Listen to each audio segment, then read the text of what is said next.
शुक्लाम्बरधरं विष्णु शशिवर्णचतुर्भुजं प्रसन्नं वदने ध्याये सर्वविघ्नप्रसन्ने दैश्वर्याद्वसज्जा ध्वनिसज्जापरं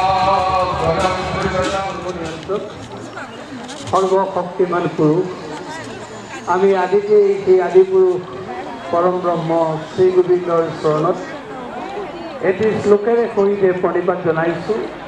এই অনুষ্ঠানৰ প্ৰতি তেৰাই যাতে কৃপাশীষ পৰিশন কৰে। জয় প্ৰভা প্ৰভৱতু জগদণ্ড কৌটি কৌটি সশেষ বসুধাদি বিভূতি ভিন্নম তদ্ব্রহ্মং নিষ্কলম অনন্তম অশেষভূতম গোবিন্দমাদি পুরুষম তমহং ভজামি গোবিন্দমাদি পুরুষম তমহং ভজামি। 2024 বৰ্ষৰ আজি 18 জানুৱাৰীৰ পৰা 13 দিনীয়া কাৰ্যসূচীৰে আৰম্ভ হ'ব লগা ভাওনা সমাৰোহৰ আজি প্ৰথম দিনৰ প্ৰথম কাৰ্যসূচী পতাকা উত্তোলনৰ স্থলীত সমবেত হোৱা আমাৰ ডেকা গোস্বামী তথা ভাওনা সমাৰোহৰ কাৰ্যকৰী সভাপতি মুখ্য কৰ্মকৰ্তাসকল আজি এই পতাকাস্থলীত উপস্থিত হৈ ইতিমধ্যে পতাকা উত্তোলন কৰা বিশিষ্ট ব্যক্তিসকল, আমাৰ অতি শ্ৰদ্ধাৰ ভাওনা প্ৰেমী নাম প্ৰেমী সুধী ৰাইজ আইসকল, আমাৰ এই ভাওনা সমাৰোহৰ লগত জড়িত হৈ থকা কৰ্মকৰ্তাসকল, ঘোষক মণ্ডলী,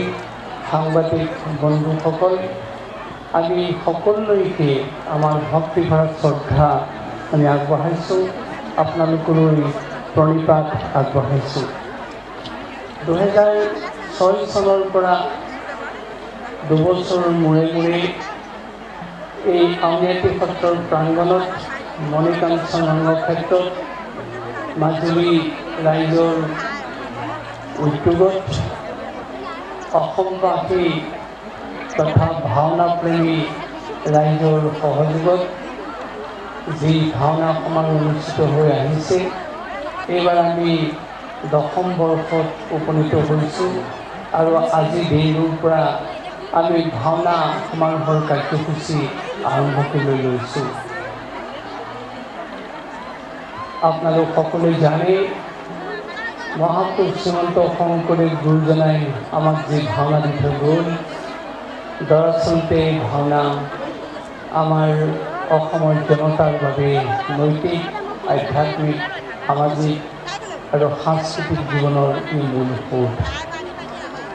এই ভাওনাক সন্মুখত লৈ অসমৰ জনতাই জীৱন শৃংখলিত কৰে, জীৱনৰ বৌদ্ধিক বিকাশ সম্ভৱ কৰি তোলে আৰু এই ভাওনাই আমাক যি শিক্ষা দিয়ে এয়া সঁচাকৈয়ে অনন্য শিক্ষা, যাৰ যোগেদি আমি সকলোৱে আমাৰ জীৱন সুন্দৰৰূপে আগবঢ়াই নিয়াৰ আমি শক্তি লাভ কৰোঁ। আজি এখন নহয়, দুখন নহয়, 27খন পতাকা ইয়াত উত্তোলন কৰা হৈছে। ইতিমধ্যে 27খন ভাওনা এই মণিকাঞ্চন ৰংগক্ষেত্ৰত স্থলীত পৰিৱেশন হ'ব। তাৰে প্ৰতীক স্বৰূপে 27খন পতাকা উত্তোলনৰ দিহা কৰা হৈছিল।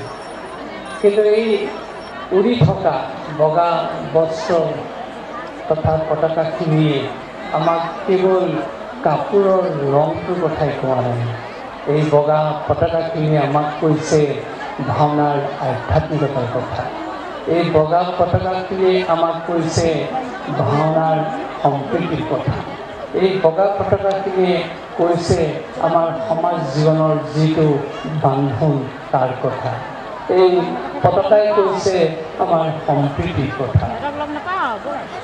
এই ভাওনাৰ যোগেদি প্ৰকৃতাৰ্থত আমি কেৱল নৈতিক আধ্যাত্মিক সামাজিক শিক্ষাতে আবদ্ধ হৈ নাথাকে, ইয়াৰ যোগেদি আমি অৰ্থনৈতিক দিশো আমি টনকিয়াল কৰিব পাৰোঁ।